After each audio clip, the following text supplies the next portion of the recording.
Саламатсыздар, урматтуу Чалкан медиа каналынын көрөрмандары, өлкөбүздө алынган акыркы сааттагы жаңылыктар менен сиздерди тааныштырабыз. Биздин каналыбызга катталып, ой пикирлериңиздер менен бөлүшүңүздөр.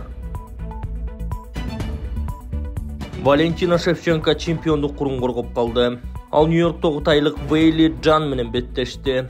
Кыргызстандык спортчу UFC 322 мелдешинин 5 раундунда тең атаандашына үстөмдүк кылып, натыйжада калыстар бир добуштан кыргызстандык мушкерге жеңишти беришти. Бул салмак категориясында Шевченко чемпиондук титулду коргоо боюнча рекордду жаңылады. Муну менен ал 9-чу жолу чемпиондук наамын коргоп калды. Валентина Шевченкону Кыргызстандагы көрөрмандары жеңиш менен куттукташмакчы.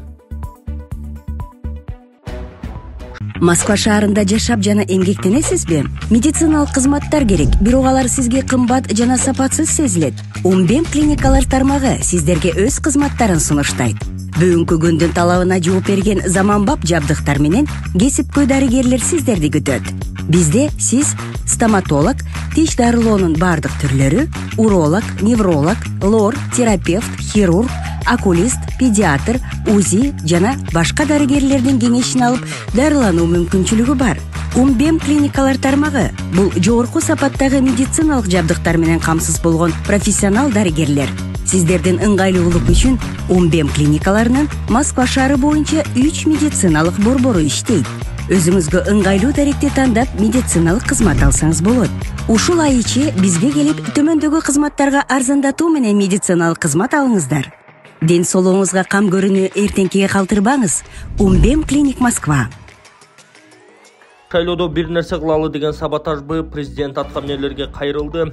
Президент Садыр Жапаров WhatsApp тиркеме аркылуу жалпы жетекчилерге электр энергияны үнөмдөө багыты боюнча тапшырмаларды берип жаткан текстин Дайырбек Орунбеков өз баракчасына жайгаштырды. Анда президент министрлер кабинети жана башка жергиликтүү жетекчилерден жарыкты үнөмдөө боюнча тапшырманы туура эмес түшүнүп жатасыңарбы деп сурады. Айтор жеке жактардын майда чүйдө бизнестердин светтерине асылып баштабагыла. Элди дүрбөтүп, аябай эле ажиотаж кылып жибердиңер. Шайлоодо бир нерсе кылалы деген саботаж күчтөр бар бараңарды билбейм. Андай күчтөр көчөдө толтура ошолордун чырагына май тамызып жатасыңар, дейт Садыр Жапаров. Жапаровдун айтымында тапшырманын эң негизги максаты биринчи кезекте өкмөттүк мекемелердин, айыл өкмөттөрдөн баштап ынтымак-ордого чейин светтерин кечки саат 18:00дөн кийин өчүрүп кетүү болчу. Иштеп бүткөндөн кийин приборлорду жарыкты өчүрүп коюшка көп деле күч кетпейт. Мындан тышкары муктаждык жок учурда деле коридорлордун жарыгы күйүп турат экен. Күндүзү дагы кабинеттердин светин жагып алып иштеп жаткандар бар. Мына ошолорду көзөмөл кылып карагыла деп жатам. Жарыкты үнөмдөөнү биринчи өзүбүздөн баштайлы да, ар бир жетекчи өзүнүн карамагындагы мекеме ишканаларды карап көзөмөл кылыңыздар. Айрыкча мектептер, окуу жайлар үнөмдөбөй жатышат.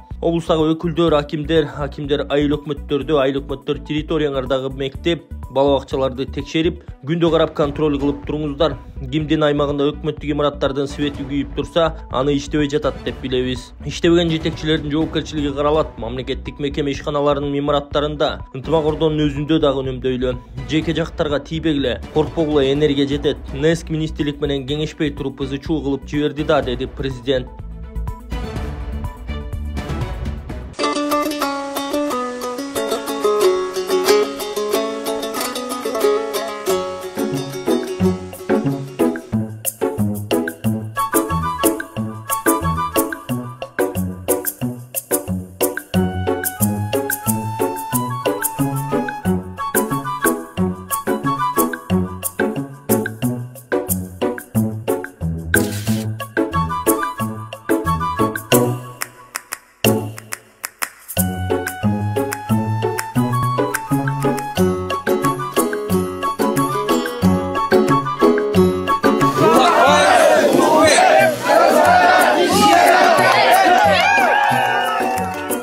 Номер 6.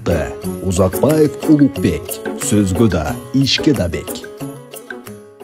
Аскерлерге эскирип кеткен азык-түлүк жеткирип жүргөндөр кармалды. Аскер бөлүктөрүн сапатсыз эскирген азык-түлүк менен камсыздоого шектелген ишкерлер кармалганын башкы прокуратурадан билдиришти. Маалыматка караганда, жеке ишкерлер алдын ала сүйлөшүп алышып, ушул ишке барышкан. Алар азык-түлүктөрдүн этикеткаларын жана өндүрүүчүлөрдүн белгилерин жасалмалап, туура эмес даталарды коюп, техникалык талаптарга жана санитардык нормаларга жооп бербеген продукцияларды аскер бөлүктөрүнө жеткирип келишкен деп айтылат маалыматта. Кылмыш ишин алкагында өзгөчө ири өлчөмдөгү өкүмдүк алдамчылыкка шектелип, жаран жеке ишкер камакка алынган. Учурда тергөө органы тарабынан башка куралдуу күчтөрдүн аскер кызмат адамдарынын бул кылмышка катыштыгын аныктоо чаралары жүргүзүлүп жатат. Тышкы иштер министрлигинин башчысы кытайларга карата чагымдарга алдырбоого чакырды. Кытайлык жарандар эмгек визасынын негизинде иштеп жатышат, көзөмөлсүз эле каптап кирип жаткан жери жок. Бул тууралуу Тышкы иштер министри Жээнбек Кулубаев кабар агенттигиндеги маегинде билдирген. Анын айтымында алар виза мөөнөтү бүтөөрү менен чыгат, чыкпагандар аныкталып депортацияланат. Кытай жарандары мурдагы жылдарга салыштырмалуу көбүрөөк. Учурда биринчи эле кезекте Кытай, Кыргызстан, Өзбекстан темир жолунун курулушу башталды. Бул долбоордо каралган иштерге Кытай жарандары дагы өздөрүнүн заманбап технологиялары менен тартылды. Өзүбүз дагы бул долбоордун алкагында ички темир жолдорубузду куруп жатабыз, бирок бул ири долбоорду биз өзүбүздүн гана күчүбүз менен сала албай турганыбызды жарандарыбыз жакшы түшүнүүсү кажет, деген Кулубаев. Ал чүйдөгү China Road жана Junsi компанияларынын айдоочуларын жаңжалы боюнча комментарий берип, коргоо органдары териштирип жатканын айткан. Ошондой эле ал кытайларга карата чагымдарга алдырбоого чакырган. Ошол кытайлыктар каптап жатат деп провокациялык маалыматты таратып жаткандар жана нарында же дагы башка жакта жолдорубуз айлап жылдап салынбай жатат деп ачайкырык салгандар бир эле кишилер годой, же балыкчы Барскон жолун алалы. Жергиликтүү компаниялар биз жасайбыз деп жоопкерчилик алышкан, 4 жылдан бери аягына чыккан жок. Кытайлык компанияларды биз жалдап иштетип жатабыз, жолбу, көпүрөбү, туннелби бүткөн соң кайра эле өз өлкөсүнө кайтышат. Эч ким түбөлүккө калып кетип жаткан жери жок, ошондуктан учурдан пайдаланып жарандарыбызга, айрыкча Кытай жарандары каптап кетет деп негизсиз чочулап жаткандарга жана алар бул жакта мыйзамдуу, убактылуу иштеп жүргөнүн билип туруп абалды чың алкысы келгендерге кайрылат элем. Биз жаңы бир нерсе ойлоп тапкан жерибиз жок. Өнүккөн мамлекеттерден квалификациялуу же арзан жумушчу күчүн долбоорлорго тартып туруу дүйнөлүк практика. Баарыбыз өлкө өнүксүн дейбиз, ошону талап кылабыз, бирок ошол багытта иш жүрүп жатса элди козуткан, чагымчыл сөздөрдү айткандар да бар. Бул такыр туура эмес көрүнүш, деген Кулубаев. Ал Кытайдын элчилигине дагы жергиликтүү тургундарга сый мамиле кылуу, мыйзамдарды катуу сактоо зарылдыгы боюнча өз жарандарына түшүндүрүү иштерин күчөтүүсү керектиги айтыларын кошумчалаган. Садыр Жапаров Аларча резиденциясындагы мектеп бала бакчанын ачылышына катышты. Бишкекте Аларча мамлекеттик резиденциясынын аймагында мектеп, бала бакча жана үй-бүлөлүк медициналык борбор ачылып, ага президент Садыр Жапаров катышты. Бул тууралуу өлкө башчынын маалымат катчысы билдирди.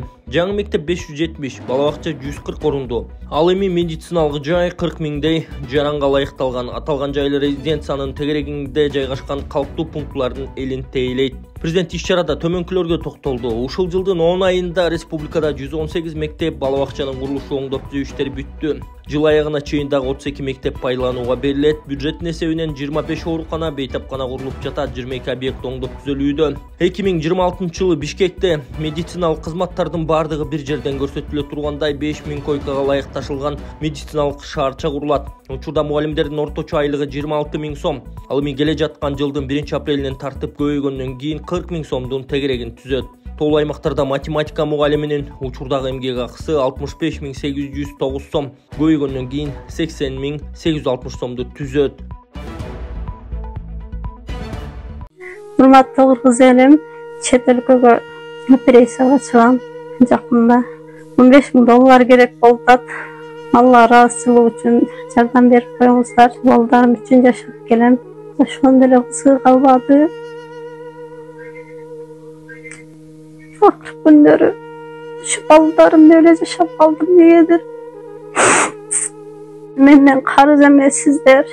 Алла ыраазычылыгы үчүн жардам берип коюңуздар. Балдарым үчүн чыгуудан, айласынан интернетке жардам сурап. Мбанк Алина деп чыгат, Сбербанк Замира деп чыгат. Айла кетип жардам сурап чыгуудан сиздерден сураныч. Алла ыраазычылыгы үчүн жардам берип коюңуздар.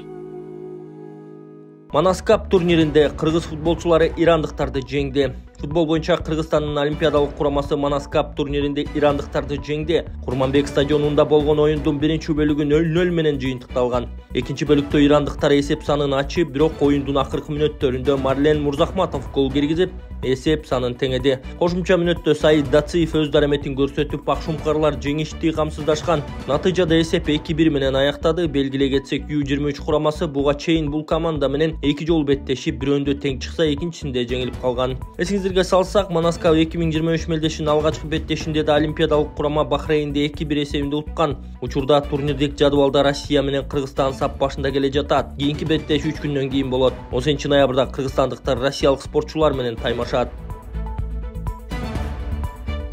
Садыр Жапаров Борбор Азия плюс форматындагы аянтчыларда бирдиктүү фронт менен чыгууну сунуштады. Бул тууралуу өлкө башчынын маалымат кызматы билдирди. Президент Ташкент шаарында Борбордук Азия мамлекеттеринин башчыларынын 7-чи консультативдик жолугушуусунда сүйлөгөн. Өлкө башчы аймак үчүн мүмкүнчүлүктөр ачылып жаткан доордо өз ара ишеним жана биримдик духун сактоо мурдагынан да маанилүү экенин белгиледи. Садыр Жапаров буга байланыштуу аймактын мамлекеттердин позицияларды координациялап, Борбор Азия плюс форматындагы аянтчыларда бирдиктүү фронт менен атап айтканда, башка мамлекеттер менен болгон саммиттердин алдында тышкы саясий ведомстволордун консультацияларын уюштуруу аркылуу чыгуусун сунуштады. Өткөн жылы Кыргызстанга Борбор Азия өлкөлөрүнөн келген түз инвестициялардын көлөмү мурунку жылга салыштырмалуу 15% өсүп, 135 миллион АКШ долларын түзгөн. Жалпысынан акыркы 3 жылда Кыргызстандын Борбор Азия өлкөлөрү менен болгон товар жүгүртүүсү 28%га көбөйдү. Үстүбүздөгү жылдын январь-август айларында Кыргызстандын Борбор Азия өлкөлөрү менен болгон товар жүгүртүүсү 1 миллиард 700 миллион АКШ долларын түзүп, өткөн жылдын ушул мезгилине салыштырмалуу 14%га көбөйдү, деди мамлекет башчысы. Ал ошондой эле Азербайжандын консультативдик жолугушуулар форматына толук кандуу мүчө катары кошулууну колдоо алды. Адылбек Касмалиев иш сапары менен Россияга барат. Адылбек Касмалиев иш сапары менен Орусияга барат. Бул тууралуу министрлер кабинетинен билдиришкен. Маалыматка ылайык, ал 17-18 ноябрда Шанхай кызматташтык уюмуна мүчө мамлекеттердин өкмөт башчыларынын кеңешинин 24-жыйынына катышат. Жыйында соода-экономикалык кызматташуу, каржылык өзара аракеттенүү жана Кыргыз Республикасынын төрагалыгы алдында ШКУнун мындан ары өнүктүрүү маселелери талкууланат. Жыйындын соңунда бир катар документтерге кол коюлары күтүлүүдө. Садыр Жапаров Ташкентте Мирзиёев менен жолукту. Президент Садыр Жапаров менен Шавкат Мирзиёев Ташкентте эки тараптуу кызматташуу жана өз ара келишимдерди ишке ашырууну талкуулады. Бул туурасында Өзбек президентинин маалымат кызматы билдирген. Көп ири алдыда товар айлантууну көбөйтүү жана өнөр жай, транспорт, энергетика жана инфраструктура тармактарында маанилүү кооперациялык долбоорлорду ишке ашыруу жөнүндө жүргөн. Мындан сырткары алар аймак аралык байланыш жана гуманитардык маданий алакага катыштардын маанилүү экендигин белгилешкен. Эки президент аймактагы коопсуздук маселелерин да талкуулашкан. Жолугушуунун соңунда Садыр Жапаров Мирзиёевке кыргыз тилине которулган Жаңы Өзбекстан Шавкат Мирзиёевдин жолу аттуу китеби тапшырган. Эске салсак, Жапаров Ташкентте Борбордук Азия мамлекет башчыларынын 7-чи консультативдик жолугушууна катышмакчы. Чүй облустук ооруканасында хирург Эрнст Акрамовго арналган музей ачылды. Салтанаттуу ачылыш аземи 14 ноябрда өтүп, улуу дарыгердин көз жумгандыгынын 1 жылдыгына туш келген. Эрнст Акрамовго 26 ноябрда дүйнөдөн кайтканына 1 жыл болот. Ал өмүр бою элге кызмат кылып, кыргыз медицинасын өнүктүрүүгө өз өмүрүн ардаган. Эрнст Хашимович Акрамов 1936 жылдын 24 июнунда Фрунзе шаарында туулган. 1960 жылы Кыргыз мамлекеттик медициналык институтун артыкчылык менен бүтүп, өлкөнүн эң урматтуу хирургтарынын бирине айланган. Музейдеги экспозициянын жашоо жолун чагылдырып, жаш дарыгерден тартып дүйнө тааныган окумуштууга чейинки эмгек жолу, илимий иштери, хирургиядагы жетишкендиктери жана кесибине берилгендиги тууралуу баяндайт. Бул музей келечек муундагы медиктер үчүн эскерүү жана шыктандыруу жайына айланып, кыргыз медицинасын өнүктүрүүгө зор салым кошкон инсан тууралуу кеңири маалымат берет.